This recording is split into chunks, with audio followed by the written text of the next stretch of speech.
نحمده ونصلي على رسوله الكريم اما بعد فاعوذ بالله من الشیطان الرجیم بسم اللہ الرحمن الرحیم رب اشرح لي صدری ویسر لي امری واحلل عقدۃ من لسانی یفقهوا قولی ربی زدنی علما ربی زدنی علما ربی زدنی علما اللہم فقہنا فی الدین اللہم فقہنا فی الدین اللہم فقہنا فی الدین اللہم انی اسألک علما نافعا وعملا متقبلا ورزقا طیبا اللہم انفعنا بما علمتنا وعلمنا ما ينفعنا وزدنا علما اللہم انی اعوذ بک من علم لا ينفع ومن قلب لا یخشع ومن نفس لا تشبع ومن دعوت لا يستجاب لها۔ آج ہم آیت نمبر 113 سورۃ البقرہ ہم سے شروع کریں گے۔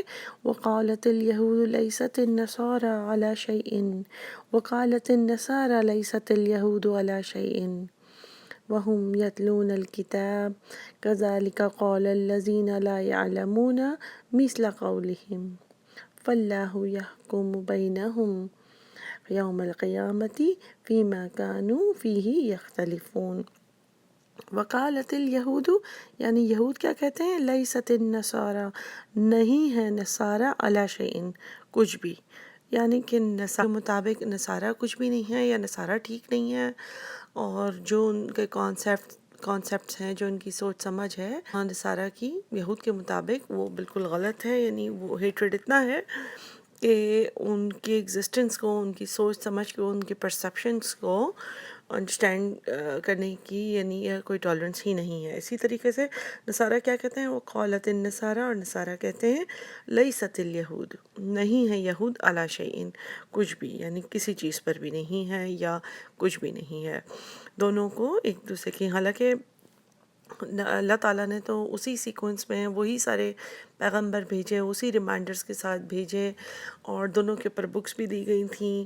یہود کے اوپر تورات تھی اور نصارہ کے اوپر انجیل تھی، اور لیکن جو ہے وہ دونوں ایک دوسرے کو بھی نہیں مانتے تھے۔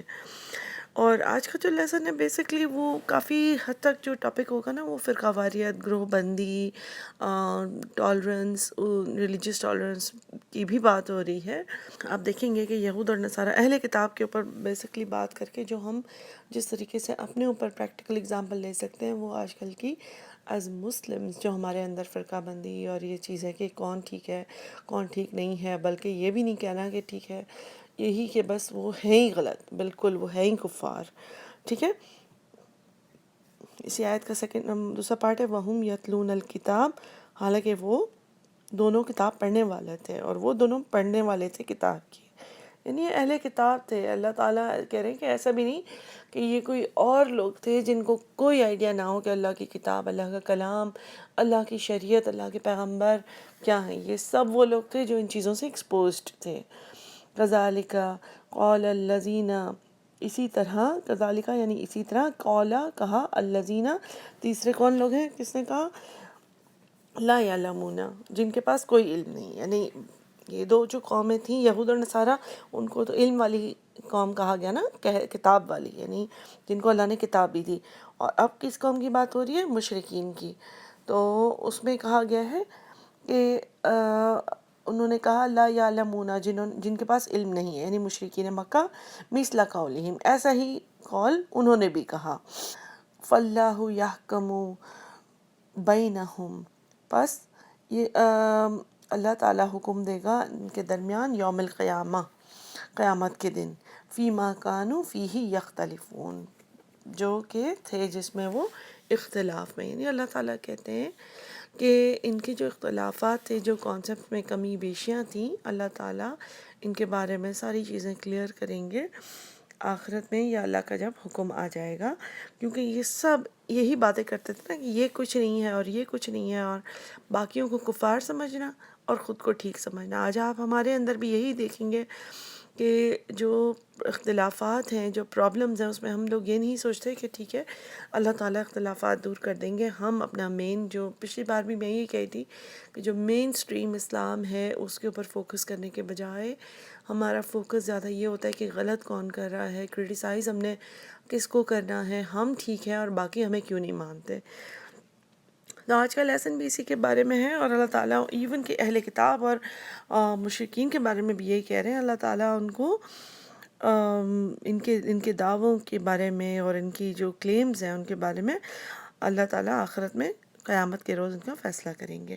آیت نمبر 114 ہے ومن، اور کون، ازلم سپرلیٹو ڈگری ہوتی ہے، ظلم، ظالم، ازلم کا مطلب ہوتا ہے سب سے زیادہ ظلم کرنے والا.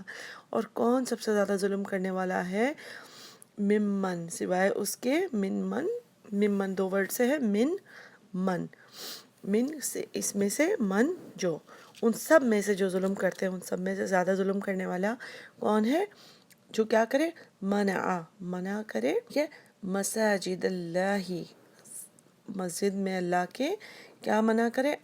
یذکر، کہ ذکر کیا جائے. وہ کون؟ وہ یعنی اللہ کا ذکر کیا جائے. یہ سب سے زیادہ ظالم وہ ہے جو منع کرے کہ اللہ کی مسجدوں میں اللہ کا ذکر کیا جائے. فی اسمہ، اس میں اس کا نام لیا جائے. وسعی، اور سعی، سعی سے ہے یعنی محنت کرنا، جدوجہد کرنا، سعی کرنا، بھاگ دوڑ کرنا. فی، کس چیز کی؟ خرابہ، خراب سے ہے خرابہ، خراب کرنا، ڈسٹروائے کرنا کسی چیز کو، چاہے وہ فزیکلی توڑ پھوڑ کے ڈسٹروائے کرنا ہوتا ہے، چاہے وہ اس کی خرابی کرنے کے باعث بنے، یعنی مانوی طور پر خرابی کرنا، کہ مطلب وہاں پہ لوگوں کو ڈرانا، اور یا اتنی ان ویلکمنگ ایٹیٹیوڈ دینا، یا جیسے فزیکلی بھی ہمارے ملک میں بھی ایسی چیزیں ہو رہی تھیں کہ خرابی سے ریلیٹڈ، یعنی کہ دہشت گردی بہت ہوتی تھی اور اس طرح سے لوگ انسیکیور سمجھیں اور ڈینجرس سمجھیں مسجد میں جانا. تو اللہ تعالیٰ یہاں پہ کہہ رہے ہیں کہ کون سے بڑا ظالم ہوگا کہ اللہ کی مسجد میں آنے سے لوگوں کو روکے.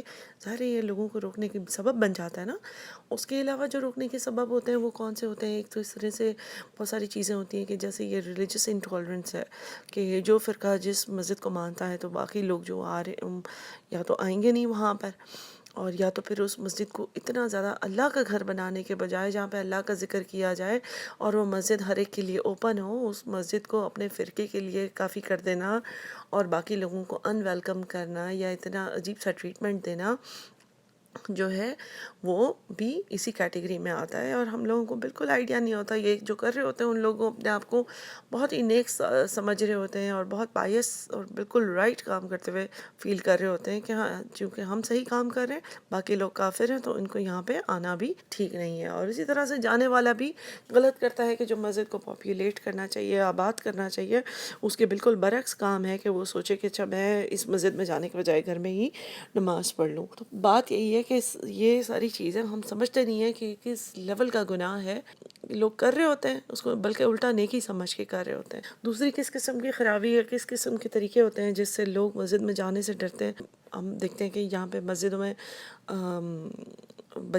بچے سب جاتے ہیں تو بڑی مطلب جو لوگ آنٹیاں ہوتی ہیں یا بڑے لوگ ہوتے ہیں وہ مطلب جو تازہ جانا شروع ہوتی ہیں ان کے اوپر تنقید کرنا، کرٹیسائز کرنا کہ بیٹا آپ نے ہاف سلیوز پہنی ہوئی ہے تو آپ جو ہے وہ اگر اسکارف پہنیں گی تو اس سے کیا فائدہ ہوگا، یا اگر نیل پالش لگی ہوئی ہے، آپ بجائے اس کے کہ ہمارا ایٹیٹیوڈ انکریجنگ ہو کہ ہم ان سے کہیں کہ واہ مطلب ماشاءاللہ، کیونکہ صرف یہ تو جھوٹ بھی نہیں ہے، ویسے تو جھوٹ موٹ بھی انکریج کرنا پسندیدہ ہے لیکن یہ تو کمپلیٹلی جھوٹ بھی نہیں ہے کہ آپ یہ سوچیں کہ اللہ تعالیٰ نے کم سے کم ان کو اتنا بلیس کیا ہے، اللہ نے ان کو چنا ہے کہ وہ نماز پڑھنے کے لیے انکریج ہیں، ان کا دل کر رہا ہے یا دل نہیں بھی کر رہا، کسی بھی وجہ سے ماں باپ کے ساتھ ہیں یا جو بھی طریقے سے پیرنٹس ان کے ساتھ ورک کر رہے ہیں، لیکن ہمارے ایٹیٹیوڈ جو ہوتے ہیں کہ یہ دوپٹہ سی تھرو ہے، اور یہ صرف ہم بچوں کے ساتھ نہیں کر رہے ہوتے اور لوگوں کے ساتھ بھی ہم کر رہے ہوتے ہیں. ذرا سی بھی ہمارے اندر ٹالرنس نہیں ہے کہ اچھا کسی نے نماز ایسے پڑھی، ہاتھ ایسے رکھ لیا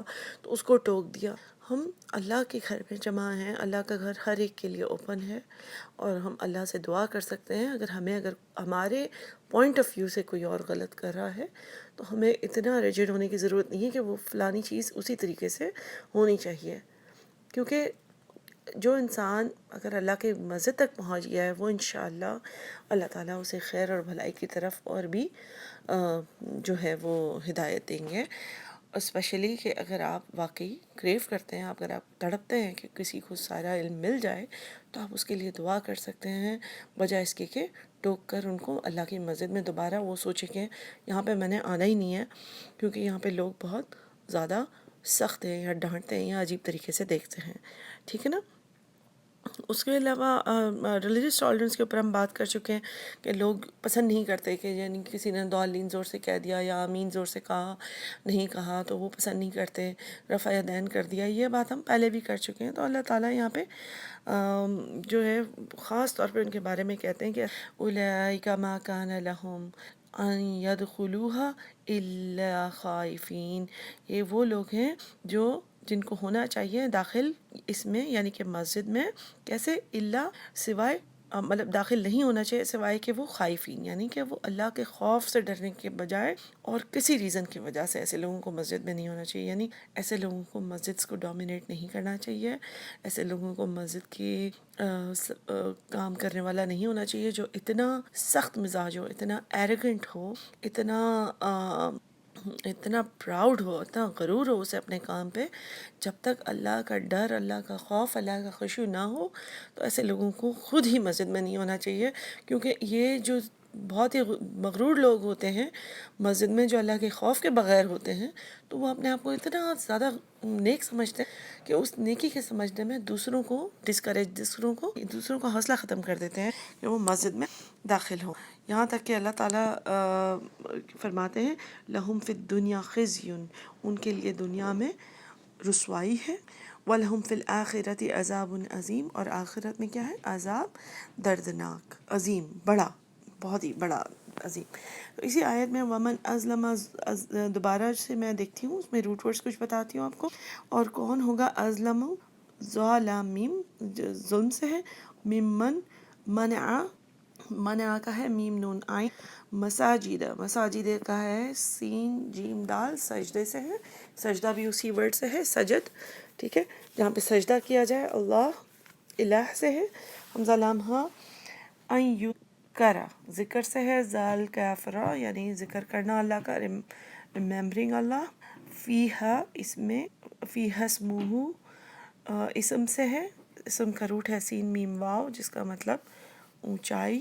پہلے اونچائی سے مطلب ہے کہ جو چیز اونچی ہونا، جو نظر آ جائے، آئیڈینٹیفائی ہو جائے. اسی طرح جو نام ہوتا ہے وہ بھی، کسی کا نام جو ہوتا ہے وہ دوسروں سے الگ کرنا، کسی کو آئیڈینٹیفائی ہونا آسان ہو جاتا ہے، آئیڈینٹیٹی ہوتی ہے نا نام. وسعی سعی سے ہے سین عین یا. فی خرابہا خرب سے ہے خرابہ. اولئک ما کان لہم، کانا جو ہے وہ کون سے ہوتا ہے؟ کاف و نون. لہم ان یدخلوہا دخل سے ہے دال خالام، الا خائفین خوف خا واو فا. ٹھیک ہے. لہم فی الدنیا ان کے لیے ہے دنیا میں خزیون، خزی خزایا. دنیا کا روٹ ہوتا ہے دنو سے ہے، دال نون واو. دنو کا مطلب ہوتا ہے قریب، جو بھی چیز قریب ہوتی ہے یا چھوٹی ہوتی ہے. چھوٹی، اور ادنا کا ورڈ بھی اسی سے ہے. ادنا مطلب اعلیٰ، اعلیٰ کا اپوزٹ ہے ادنا، جس کی کوئی ویلیو نہ ہو، اور اسی سے ٹیمپریری بھی ہے دنیا. ٹھیک ہے. سو وَلَهُمْ فِي الْآخِرَةِ اخر سے ہے، حمزہ خورا، اخر مطلب بعد. عذاب عظیم، عظیم جو ہے وہ عظم سے ہے، عین زوا میم. پھر آیت نمبر 115 ہے وَلِلَّهِ 114 کے بارے میں ایک اور بات آپ کو بتا دوں کہ یہ جو اس کی شان نزول ہے وہ اس طریقے سے بھی ہے کہ جو اہل کتاب سے ہی یعنی فرقہ بندی سے ہی، فرقہ واریت سے ہی لنکڈ ہے. وہ یہ کہ جب یحییٰ علیہ السلام کا قتل کیا تھا یہود نے، تو بدلہ لیا تھا نصارہ نے، عیسائیوں نے. کس طریقے سے بدلہ لیا تھا؟ انہوں نے جو رومی حکومت نے عراق کے بادشاہ کی مدد سے بیت المقدس کو ویران کر دیا تھا. وہ کس طریقے سے ویران کیا تھا؟ کیونکہ جیوز وہاں پہ، یہودی جو ہے وہ عبادت کرتے تھے بیت المقدس میں. تو انہوں نے وہاں پر خنزیر وغیرہ وغیرہ پگز وغیرہ ڈال دیے تھے، اور اس میں بہت زیادہ گندگی ڈالی تھی اور اس کو توڑ پھوڑ کیا تھا، اور وہاں پہ جو ہے وہ کافی لوگوں کو مارا تھا، قتل عام کیا تھا۔ تو اس وجہ سے پھر وہ بیت المقدس اتنے حد تک خالی رہا کہ جب تک نبی صلی اللہ علیہ وسلم آئے، اس کے بعد انہوں نے اس کو آباد کیا۔ اور دوسری جو چیز ہے وہ ایک ہنٹ یہ بھی ملتی ہے کہ جیسے بسائڈس یہ جو اہل کتاب والوں نے ایک دوسرے نہیں ایک مسلمان نے دوسرے مسلمان گروپ، ایک طرح سے دیکھا جائے تو یہود اور نصارہ تھے تو اللہ اہل کتاب نا، تو انہوں نے ہی اللہ کی مسجد کو ویران کرنے کے وہی سبب بنے۔ دوسری جو اگزامپل ایک ملتی ہے ہسٹری سے، اسلامک ہسٹری سے، وہ یہ کہ جس طرح سے مشرکین مکہ نے نبی صلی اللہ علیہ وسلم کے اوپر پابندی لگائی خانہ کعبہ پہ جانے کی، اور وہ سارا جو صلح حدیبیہ کا واقعہ تھا، اور اس میں مطلب نبی صلی اللہ علیہ وسلم کو عمرہ کرنے جانا تھا اور انہوں نے نہیں جانے دیا تھا، اور پھر اللہ تعالیٰ کے نے جیسے فرمایا لہم فی الدنیا خزی، ان کو دنیا میں بھی رسوائی ملے گی، اور ان کو آخرت میں بھی عذاب عظیم ملے گا۔ تو جس طریقے سے مشرکین مکہ کے اوپر 8 ہجری میں فتح مکہ ہوا، اور دنیا میں مطلب ان کو جتنا بھی انہوں نے شور مچایا ہوا تھا، ان کو پسند نہیں آ رہا تھا نبی صلی اللہ علیہ وسلم کو آسانیاں کرنا، تو ساری ان کی آسانی اس طریقے سے ختم کر دی اللہ تعالیٰ نے۔ پھر 115 پہ چلتے ہیں، وَلِلَّهِ الْمَشْرِقُ وَالْمَغْرِبُ، اللہ کے لیے ہے مشرق اور مغرب۔ فَأَيْنَمَا تُوَلُّوا، تو جہاں کہیں تم مڑو گے رخ، فَثَمَّ، تو پاؤ گے وجہ اللہ، وجہ کہ ہم نے پیچھے بھی پڑھا، ٹھیک ہے، چہرہ اللہ کا، یعنی اللہ کو تم پاؤ گے ہر جگہ۔ ان اللہ واسع علیم، بے شک اللہ تعالیٰ وسیع ہے، علیم ہے، ٹھیک ہے۔ وَلِلَّهِ، اللہ کے لیے مشرق اور مغرب، یعنی یہاں پہ یہ بتایا جا رہا ہے، اللہ تعالیٰ بتاتے ہیں کہ جیسے جب عیسائی جو تھے نا، انہوں نے بیت المقدس، جب ایک زمانے میں عیسائی اور یعنی نصارہ اور یہود دونوں ہی بیت المقدس میں عبادت کرتے تھے، تو انہوں نے یہ بھی کیا ہوا تھا کہ چونکہ مریم علیہ السلام جو ہے وہ بیت المقدس کے مشرقی حصے میں عبادت کیا کرتی تھیں، یا ان کا روم جو تھا وہاں تھا، تو عیسائیوں نے مشرق کا حصہ اپنے لیے وقف کر لیا تھا، اور اس کے بدلے میں پھر یہود نے مغرب کا حصہ کر لیا تھا۔ تو اللہ تعالیٰ یہ فرماتے ہیں کہ اللہ ہی کے لیے ہے مشرق، یا تم مشرق کی طرف ہو یا مغرب کی طرف ہو، تو وہ جو ہے سب ہر جگہ ہی تم اللہ کو پاؤ گے۔ اللہ تعالیٰ ہر جگہ موجود ہے، اس سے کوئی فرق نہیں پڑتا کہ تم کس حصے کو بناؤ۔ ہاں، اگر اللہ تعالیٰ کہیں پر کسی جگہ فیس کرنے کو یا قبلہ بناتے ہیں تو وہ ایک مسلمانوں کو ایک طریقے سے ڈسپلن کرنے کے لیے کہ انسان ادھر رخ کریں، اور رخ کرنے کا یہ مطلب نہیں ہوتا کہ اللہ تعالیٰ ہی صرف وہاں پر ہیں۔ یا بالکل اسی طریقے سے ایک اور اگزامپل جو اسلامک ہسٹری سے ملتی ہے وہ یہی ہے کہ جب نبی صلی اللہ علیہ وسلم کو حکم آیا تھا مائیگریشن کے بعد، جب مدینہ میں موو ہو گئے تھے مسلمان، تو تقریباً 16 یا 17 مہینے، آلموسٹ 1.5 سال مسلمانوں نے بیت المقدس کو قبلہ بنا کے وہاں پر فیس کر کے نماز پڑھتے تھے۔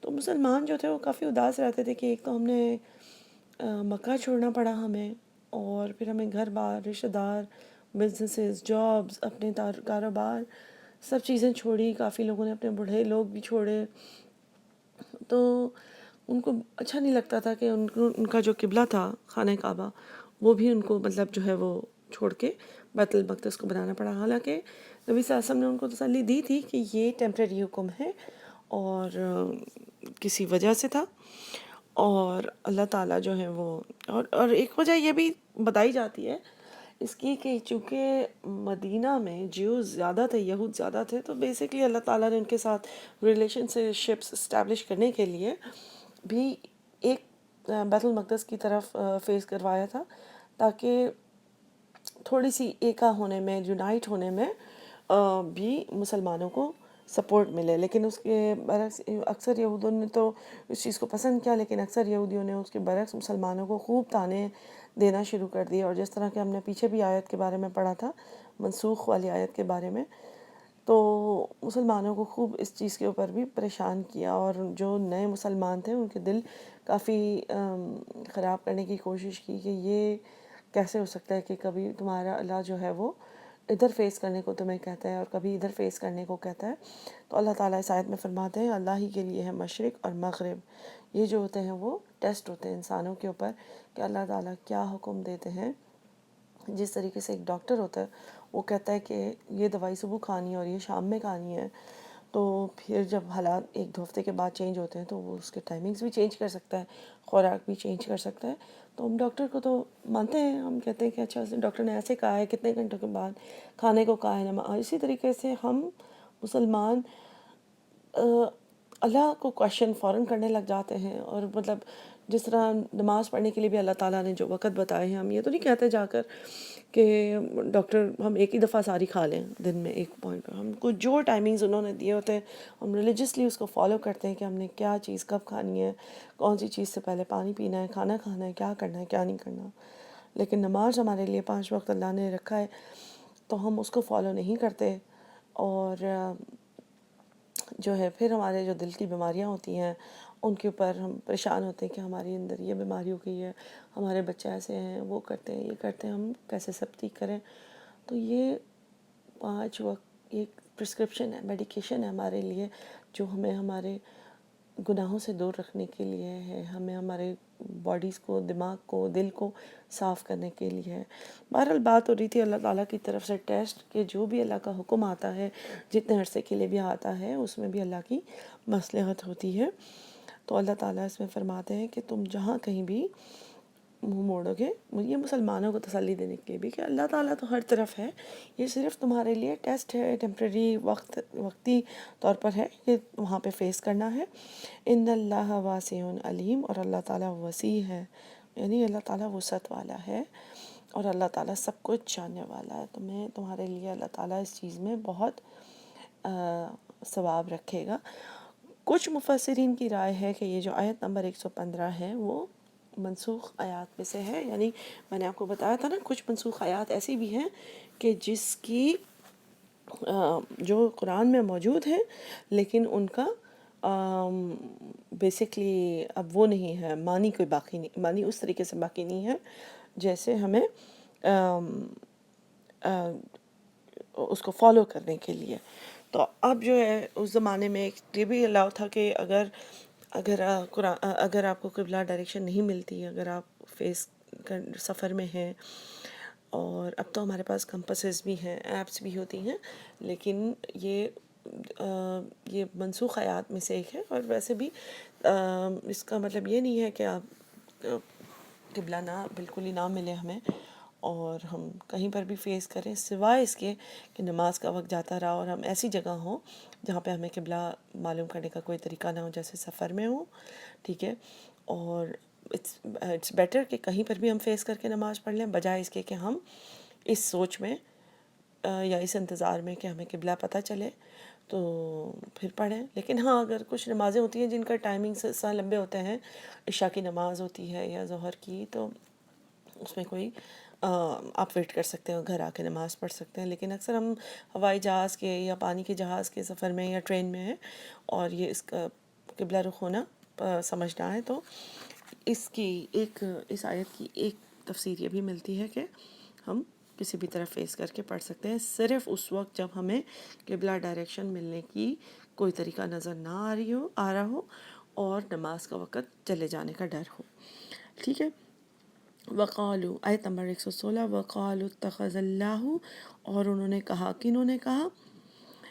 سب یہ اہل کتاب والوں نے اور مشرکین نے، اتخذ اللہ، کہ بنا لیا ہے اللہ نے، ہے اللہ کا ولدن، بیٹا، سبحانہ، پاک ہے وہ، یعنی اللہ تعالیٰ پاک ہے ایسی کسی بھی بات سے، بل لہو، بلکہ ہے اچھا تو بیٹا اللہ نے بنا لیا، یہ کس طریقے سے تھا؟ جو نصارہ تھے وہ کہتے تھے کہ عیسیٰ علیہ السلام اللہ تعالیٰ کے بیٹے ہیں، جو یہود تھے وہ کہتے تھے کہ عزیر علیہ السلام اللہ تعالیٰ کے بیٹے ہیں۔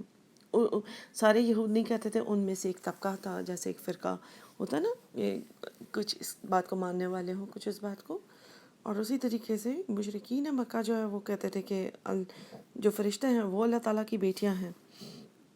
تو اللہ تعالیٰ فرماتے ہیں سبحانہ، پاک ہے وہ، اللہ تعالیٰ پاک ہے اس چیز سے، اس نیڈ سے کہ اس کے پاس اولاد ہو.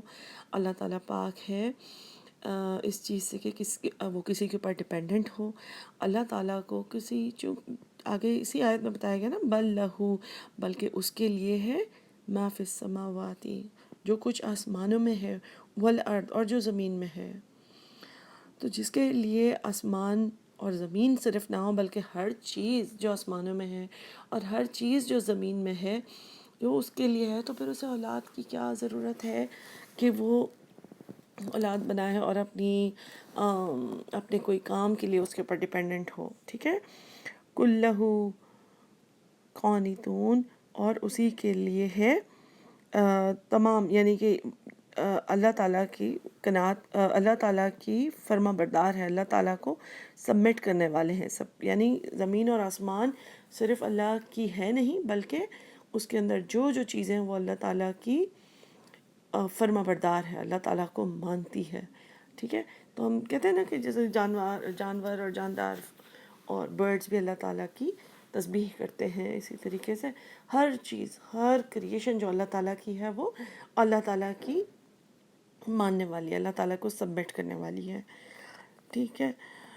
اور 117 میں ہے بدی السماوات والارض. بدی جو ہوتا ہے نا، بدعہ بھی اسی سے ہے ورڈ، یعنی بدعت بھی اسی سے ہے، یعنی کریٹ کرنا، کوئی نئی چیز بنانا، ایجاد کرنا. تو اللہ تعالیٰ کے بارے میں یہاں پہ اللہ تعالیٰ ایجاد کیا، اللہ نے آسمانوں اور زمین کو یعنی نئے سرے سے بنایا. یعنی کوئی چیز موجود نہیں تھی، نہ مواد بھی موجود نہیں تھا. اللہ نے پہلے مواد بنایا، پہلے مٹیریل بنایا، پھر اسی سے آسمان بنائے اور زمین بنائی.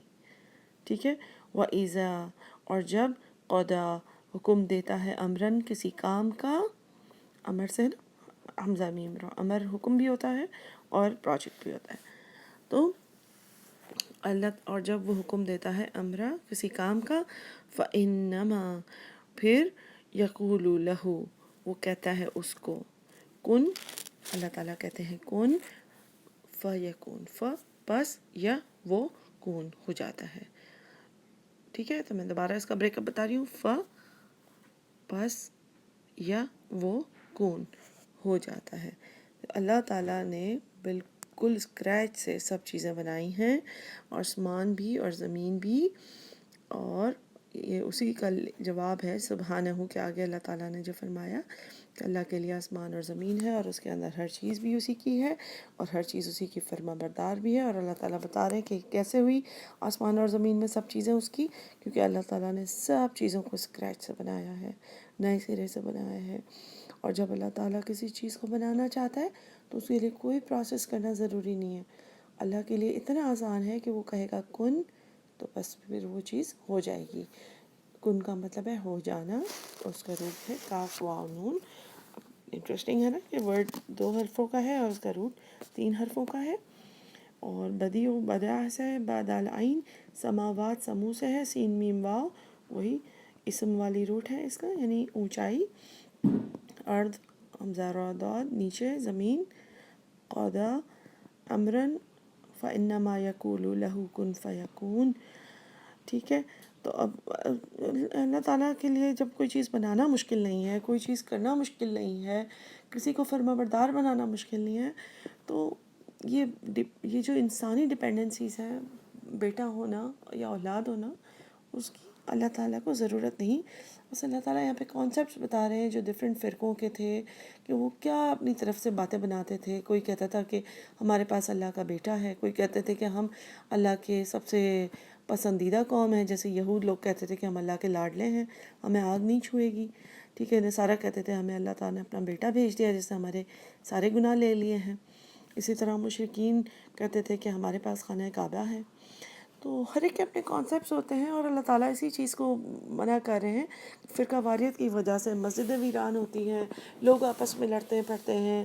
کوئی اس چیز کو نہیں دیکھتا کہ اس کو اللہ کو جو ہے وہ ماننے کے لیے کرائٹیریا کیا ہے. جیسے کہ پچھلے لیسن میں بتایا کہ اللہ کو ماننے کے لیے اپنی پرسنالٹی کو اللہ کے حوالے کرنا ضروری ہے، اللہ کے رنگ میں رنگنا ضروری ہے. اور اگلے لیسن میں بیسکلی اسی کی سیکوینس میں ہی بات ہوگی انشاءاللہ. اللہ تعالیٰ ہمیں ان سب چیزوں سے بچائے اور صحیح ریلیجن کی فالو کرنے والا بنائے. آمین ثم آمین. بسم اللہ الرحمن الرحیم. مسجد کی ویرانی سے ریلیٹڈ جو ہے، مسجد کو آباد کرنے سے ریلیٹڈ کچھ احادیث ہیں. نبی صلی اللہ علیہ وسلم نے فرمایا کہ قیامت کی نشانی یا قیامت کے نزدیک ایسے ہوگا کہ بہت خوبصورت مسجدیں بنائی جائیں گی اور ان کو بہت مزین کیا جائے گا، اور بظاہر وہ بڑی آباد ہوں گی اور لوگ اس کو دیکھنے آئیں گے، لیکن اصل میں وہ ویران ہوں گی. یعنی اصل میں ویران ہونے سے مطلب ہے کہ وہاں پہ نماز پڑھنے والے کم ہوں گے، نمازی کی تعداد اتنی نہیں ہوگی، بس وزٹرز آئیں گے. اس کے علاوہ جو ہے وہ ایک اور حدیث ہے، نبی صلی اللہ علیہ وسلم نے فرمایا کہ جو ریگولرلی نماز پڑھنے مسجد میں آئے تو تم اس کی شرافت کی گواہی دے دو.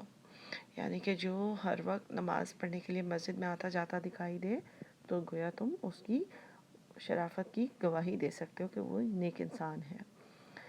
ایک اور حدیث میں نبی صلی اللہ علیہ وسلم نے فرمایا کہ جو انسان صبح بھی مسجد میں نماز پڑھنے جاتا ہے اور شام میں بھی جاتا ہے، یعنی ہر وقت مسجد میں جاتا ہے، تو اللہ تعالیٰ اس کے لیے چونکہ وہ مسجد یعنی اللہ کے گھر میں صبح و شام دنیا میں جاتا ہے، تو آخرت میں اللہ تعالیٰ اس کی مہمانی کرنے کی تیاری میں لگ جاتا ہے. یعنی جیسے جیسے جب وہ مسجد میں دنیا میں آتا ہے تو اللہ تعالیٰ اس کی مہمانی کے بارے میں پلاننگ کرنے لگ جاتا ہے جنت کے لیے. ٹھیک ہے. ایک اور نبی صلی اللہ علیہ وسلم کی حدیث ہے کہ جو لوگ اندھیروں میں نماز پڑھنے آتے ہیں تو انہیں روشنی اور سکون کی خوشخبری دے دو. بیسیکلی اندھیروں سے مطلب یہی ہے رات میں بھی، اور جب اکثر ہوتا ہے کہ موسم کے حالات اتنے اچھے نہ ہوں یا فجر کے وقت، تو خاص طور پہ ان وقتوں میں جو سونے کا، آرام کرنے کا، سکون کرنے کا وقت ہے، تو اللہ تعالیٰ فرماتے ہیں، نبی صلی اللہ علیہ وسلم فرماتے ہیں کہ حدیث میں ہے کہ ایسے لوگوں کو خوشخبری دے دیجئے جنت کی، ٹھنڈک اور سکون اور روشنیوں کی. ایک اور حدیث ہے کہ نبی صلی اللہ علیہ وسلم نے فرمایا کہ جو مسجد کی تعمیر کرواتا ہے تو جس نیت سے کرواتا ہے، اگر وہ اچھی نیت سے کرواتا ہے، خالص اللہ تعالیٰ کی رضا چاہنے کے لیے کرواتا ہے، تو اللہ تعالیٰ اس کے لیے جنت میں بھی ایسا ہی گھر تعمیر فرماتا ہے انشاءاللہ. ایک اور حدیث میں کہ کسی صحابی نے نبی صلی اللہ علیہ وسلم سے پوچھا کہ میں جو ہے وہ مسجد سے قریب گھر بنوا لوں. اور ویسے ڈائریکٹلی تو یہ پاپولیٹ کرنے سے ریلیٹڈ اس طرح نہیں ہے، لیکن نبی صلی اللہ علیہ وسلم نے اس کو ان سے فرمایا کہ آپ جتنی دور سے جاتے ہیں مسجد، تو جتنے قدم ہمارے مسجد کی طرف جاتے ہیں، ہر قدم کے اوپر ہمارے گناہ معاف ہوتے ہیں اور ہمارے حق میں نیکیاں لکھی جاتی ہیں. تو اگر ہم ایسی جگہ رہتے ہیں کہ جہاں پہ ہمیں ڈرائیو کر کے جانا پڑے، تو اللہ تعالیٰ ہمیں کتنا ثواب دیں گے کہ ہم کتنا دور رہتے ہیں انشاءاللہ، اور پھر بھی ہم اٹھے، نکلے، تیر کے گئے. اس کے علاوہ ایک حدیث ہے کہ جس کو مشقت کر کے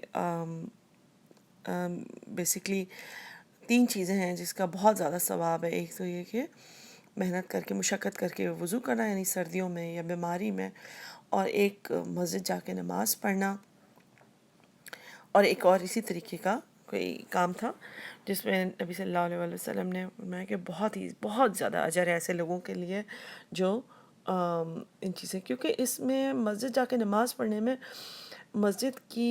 مسجد کو آباد کرنے کا شدید ثواب اس لیے بھی ہے کیونکہ ایک کمیونٹی بلڈنگ کا کام بھی دیتا ہے نا، اور لوگوں کو بھی انکریج کرتے ہیں، اور لوگ بھی وہاں پہ ملاقات بھی ہوتی ہے، لوگوں ایک دوسرے سے ملتے ہیں تو یونٹی بھی بڑھتی ہے اور دوستی اچھے لوگوں سے بڑھتی ہے. جیسے کہ حضرت علی کا قول ہے کہ 3 کام جو ہے وہ انسان کی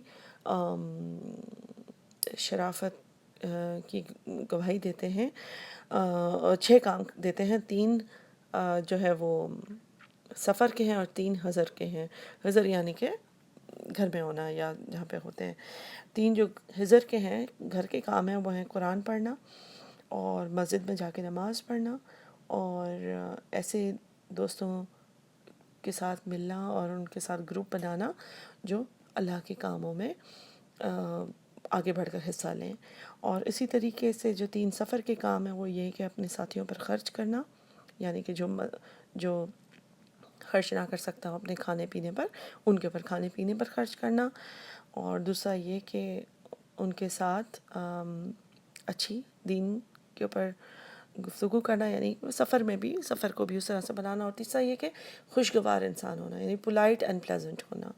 ٹھیک ہے، تو اللہ کرے کہ ہمارے گھر میں ہمارے گھر والے سارے، ہمارے بچے، ہمارے شوہر، بھائی اور سب مسجد جانے والے بنیں، اور ہمارے والد اور سب کچھ. اور اللہ تعالیٰ ہم سب کو مسجد کو آباد کرنے والا، مسجد کی تعمیر کرانے والا، اور مسجد میں ایکسٹریمزم نہ شو کرنے والا بنائے، اور اس چیز کی سمجھ دیں کہ ان چیزوں میں کتنی نیکیاں اللہ تعالیٰ نے رکھی ہیں. اور اللہ تعالیٰ ہمیں فرقہ واریت اور گروہ بندیوں سے بچائیں، اور اسلام پر فالو کرنے میں ایک دوسرے کی مدد کرنے والا، ایک دوسرے کو برداشت کرنے والا بنائیں انشاءاللہ. آمین. السلام علیکم ورحمۃ اللہ وبرکاتہ.